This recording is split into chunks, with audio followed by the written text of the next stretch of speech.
కరీంనగర్లో పట్టభద్రుల teacher MLC ఎన్నికల కౌంటింగ్ ప్రక్రియ కొనసాగుతోంది. రేపటి వరకు బండిల్స్ ప్రక్రియ పూర్తవుతుందని అభ్యర్థులు అంటున్నారు. చాలా మంది మొదటి ప్రయారిటీ ఓట్లను వేయడంలో కన్ఫ్యూజ్ అయ్యారన్నారు. బీజేపీ ఎమ్మెల్సీ అభ్యర్థి అంజిరెడ్డితో వెంకట్ ఫేస్ టు ఫేస్. పెద్దల సభ అయిన శాసన మండలికి గ్రాడ్యుయేట్ ఎమ్మెల్సీ అభ్యర్థి కరీంనగర్, మెదక్, ఆదిలాబాద్, నిజామాబాద్ ఫలితం ఉత్కంఠ రేపుతుంది. ఇప్పటికీ ఇంకా బ్యాలెట్ బాక్స్ నుంచి ఓట్లు తీసి ఇన్వాలిడ్ ఓట్లు వేరు చేసి కట్టలు కట్టే ప్రాసెస్ జరుగుతుంది. అయితే ఒకవైపు కౌంటింగ్ ఆలస్యం అవుతున్నప్పుడు కూడా అభ్యర్థుల్లో ఎవరికి వారే గెలుపు ధీమా వ్యక్తం చేస్తున్నారు. అందులో భారతీయ జనతా పార్టీ తరఫున పోటీ చేసిన చిన్నమైలు అంజిరెడ్డి మనతో పడినారు. సార్, మనకు కౌంటింగ్ ప్రాసెస్ చాలా ఆలస్యం జరుగుతుంది కదా, లోపల మీరు వెళ్ళి వచ్చారు, ఎట్లా ఉంది సార్ పరిస్థితి? కౌంటింగ్ ప్రాసెస్ ఎక్కడైతే 21 టేబుల్ పెట్టారో ఒక్కో టేబుల్కు మనకి 24 బాక్సులు వస్తాయి. ఇప్పటి వరకు 6 బాక్సులు అయినాయి. అంటే ఇంకా 20 బాక్సులు కావాలి. 20 బాక్సులు అంటే రేపు 80% రేపు వరకు ఇది అయిపోతుంది. అయిపోయినప్పుడు దాన్ని బట్టి ఏంటంటే ప్రతి ఒక్కరు ఓట్లు ఏదైతే 25 కట్టలు కడతారో రిజెక్టెడ్ ఏవైతే ఉన్నాయో చూసుకుంటూ వేస్తూ ఉన్నారు. ఏది ఓపెన్ చేసినా నంబర్ వన్ లెక్కనే ఉన్నది. అంత ఫ్లో వచ్చేసింది. చాలామంది ఏంటంటే కొంతమందికి నంబర్ 1 వేసినా నంబర్ 2 కూడా మనకి వేయడం జరిగింది. 80% ఈ గెలుపు ఆపేది ఎవరు లేరు. నల్లేరు మీద నడక లెక్కనే ఉంది. అంత బ్రహ్మాండంగా ఉన్నది. ప్రతి ఒక్కరు ఓటు భారతీయ జనతా పార్టీకి చేయడం జరిగింది. అధికారిక సమాచారం ప్రకారం 2,50,368 ఓట్లు పోలేనాయి. మన అంచనా ఏంటంటే దాదాపు 20,000 ఓట్ల దాకా చెల్లని ఓట్లకుండా పోతున్నాయి.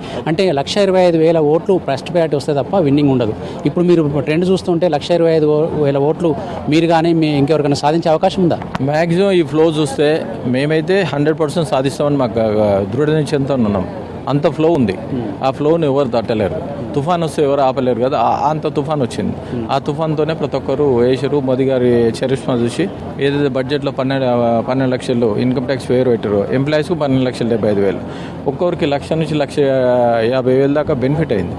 ఆ బెనిఫిట్తో ప్రతి ఒక్కరు ఏంటంటే రాబోయే రోజుల్లో బాగా బెనిఫిట్స్ అవుతాయని అదేవిధంగా మేము ఇంకోటి కూడా చెప్పినాం. ఏంటంటే ప్రతి ఎంప్లాయీస్కు 5 లక్షల నుంచి 15 లక్షల ఓడి ఫెసిలిటీ కూడా ప్రయత్నం చేసి ఇప్పిస్తామని చెప్పినాం. ఇన్ఫ్రాస్ట్రక్చర్ డెవలప్ అయిందనుకో ఇండియా డెవలప్ కానికి ఆస్కారం ఉంటుంది. ఈ రోడ్స్ విషయంలో, వేరే విషయంలో, అన్ని విషయంలో ప్రతి ఒక్కరు ఏంటంటే కంకణం కట్టుకొని పనిచేస్తూ ఉన్నాం.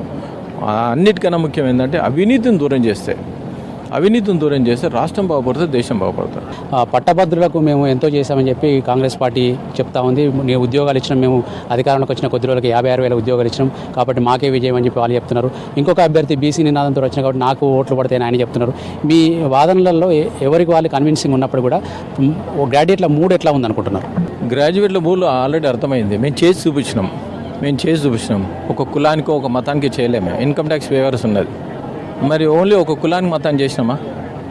అందరు ఎవరైతే దానిలో ఎలిజిబుల్ ఉన్నారో ప్రతి ఒక్కరికి చేసినాం. దీనికి కులం లేదు, మతం లేదు. ప్రతి ఒక్కరు భారతీయుడు ఎవరైతే ఇండియన్స్ ఎవరైతే ఉన్నారో అందరికీ ఎలిజిబుల్గా మేము చేసినాం. ఇది అంజిరెడ్డి అయితే చెప్తున్నారు. గెలుపు ధీమాను వ్యక్తం చేస్తున్నారు. తనకు అత్యధికంగా ఓట్లు పోలేట్టుగా ట్రెండ్స్ చెప్తున్నాయని ఆయన చెప్తున్నారు. అదేవిధంగా కౌంటింగ్ ప్రారంభం కావడానికి మాత్రం చాలా టైం పడుతుంది అనేది అంజిరెడ్డి చెప్తున్నమాట.